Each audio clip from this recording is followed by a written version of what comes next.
सर्दियों की सुबह रणविजय राजसमंद पहुंचा।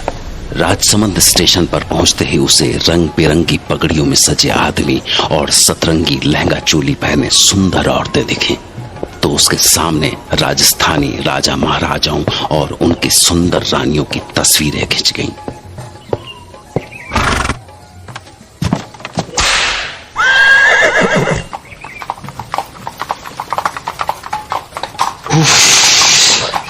राजसमंद की सर्दी 10-12 डिग्री तो होगा।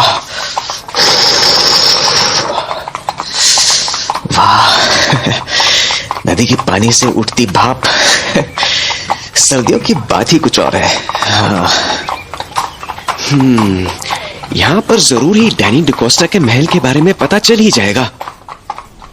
हिंदुस्तान में सबसे ज्यादा अंधविश्वास इसी इलाके में थे।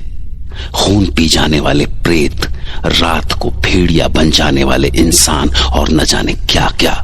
उसे लगा कि सफर मजेदार होने वाला है। पहाड़ियों के बीच में से होकर जाने वाले घुमावदार रास्तों ने उसका मन मोह लिया। जगह जगह दिखने वाले सुंदर किले के नजारे, खूबसूरत वादियां, झीलें और झरनों से टकराकर बहने वाली हवाओं ने उसे जैसे किसी और ही लोक में पहुंचा दिया। वाह, लगता है किसी परियों के देश में आ गया हूं। इतनी सुंदर जगह के बारे में जाने किन बेवकूफों ने ये अंधविश्वास फैलाए होंगे। रानी की सराय, हाँ ये है। डैनी ने अपनी चिट्ठी में इसी होटल में ठहरने के लिए कहा था। हाँ, वो एक पुरानी इमारत थी, जैसे पुराने वक्त में रजवाड़ों के कोतवाल या मंत्रियों की कोठियां हुआ करती थी। उसके तांगे से उतरते ही एक बूढ़ी औरत निकलकर सामने आई। कम्मा गणेशा। हाय, मैं रणविजय। आ गए तुम? आओ आओ। कैसा लगा हमारा राजसमंद? मैं थारा इंतजार कर रही थी। आओ सा, आओ। थारा कमरा दिखा दूं?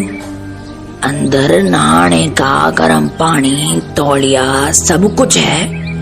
और भी कुछ चाहिए हो तो बोल देना सा। हाँ, थारे वास्ते ये चिट्ठी मिली थी मारे को। बुढ़िया ने रणविजय को एक लिफाफा थमाया। रणविजय ने कमरे में पहुंचकर खुद को बिस्तर पर फेंक दिया और फिर वो चिट्ठी खोली। क्लाइंट ने क्या लिखा है? थकान से जान निकल गई। 4 दिसंबर। देखो, राजसमंद में तुम्हारा स्वागत है दोस्त। मैं बेसब्री से तुम्हारा इंतजार कर रहा हूं। कल 3 बजे तुम्हारी रत्नागढ़ की यात्रा शुरू होगी। रानी की सराय से निकलकर काली घाटी पहुंचना। वहां मेरी शाही बग्घी तुम्हारा इंतजार कर रही होगी। मुझे यकीन है कि तुम्हें ये सफर बहुत अच्छा लगेगा। तुम्हारे इंतजार में तुम्हारा दोस्त डैनी डिकोस्टा।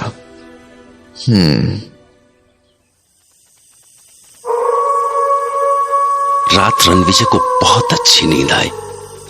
सुबह नाश्ता करने के बाद वो आदतन यहाँ की यादों को अपनी डायरी में समेटने लगा और फिर दिन के खाने के बाद वो अपने आगे के सफर के लिए तैयार था।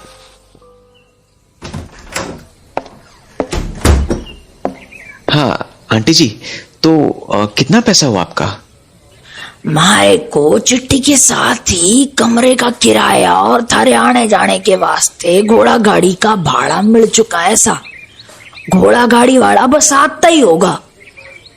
पर जे बताओ कि आपने जाना कट्टे को है? मैं रत्नागढ़ जा रहा हूं। रत्नागढ़ का नाम सुनते ही वो बुढ़िया अचानक पीली पड़ गई। उसके पैर कांपने लगे। क्या हुआ? आप पर उसकी तो जैसे जीभ ही अकड़ गई थी। तभी घोड़ा गाड़ी पहुंच गई। घोड़ा गाड़ी वाले ने रणविजय का बैग उठाकर घोड़ा गाड़ी में डाला ही था कि भीतर से वो बुढ़िया भागी हुई आई और हाथ जोड़कर रणविजय के सामने खड़ी हो गई। अरे भगवान के वास्ते वहां जाओ कुनिसा। अभी जवानी भी कोनी आई थारी ठीक से। दुनिया कोनी देखी तुमने। क्यों इस उम्र में जान देने पे तुले हो? पर हुआ क्या? ये क्या बोल रही हैं आप? ऐसा क्या है रत्नागढ़ में? सवाल कोनी सा, सवाल कोनी।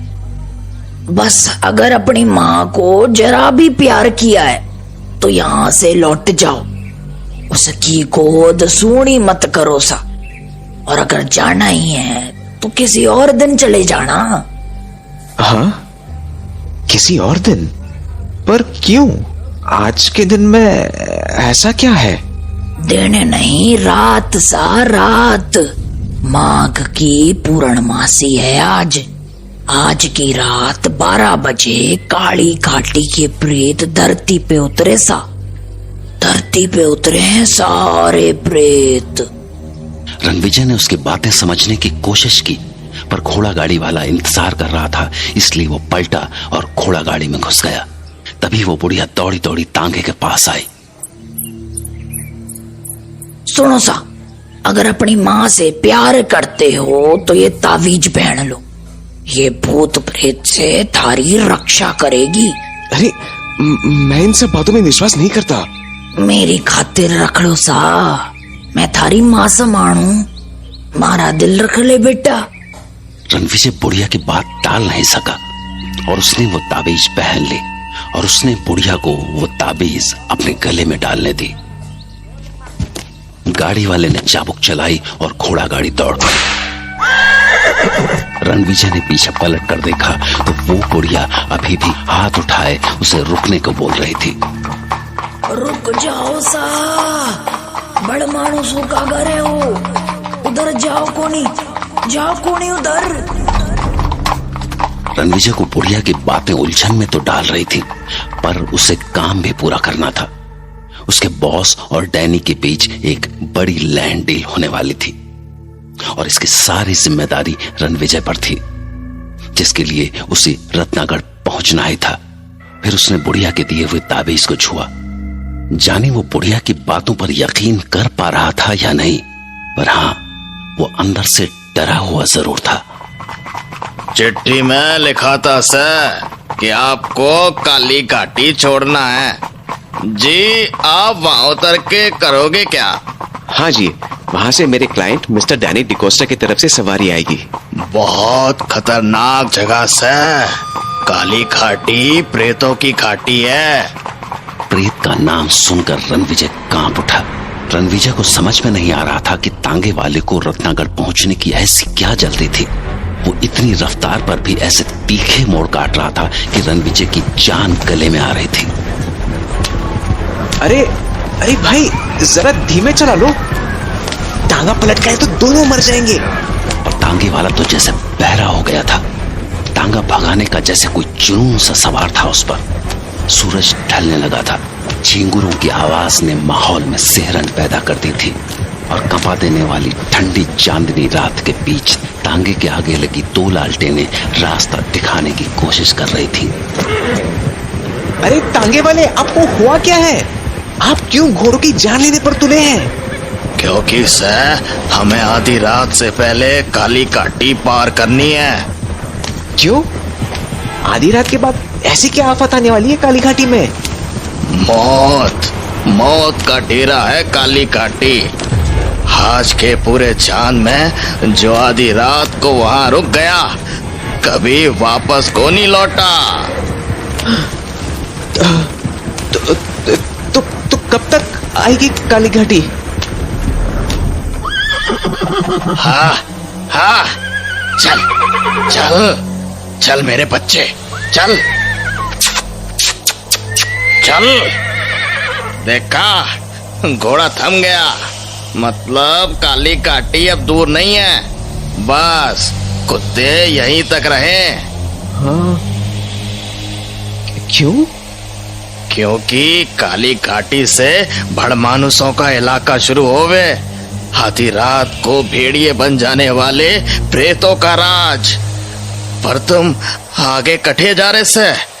मुझे रत्नागढ़? क्या? रत्नागढ़?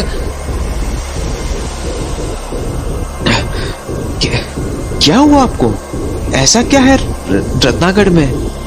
पर उसकी बात का कोई जवाब नहीं आया।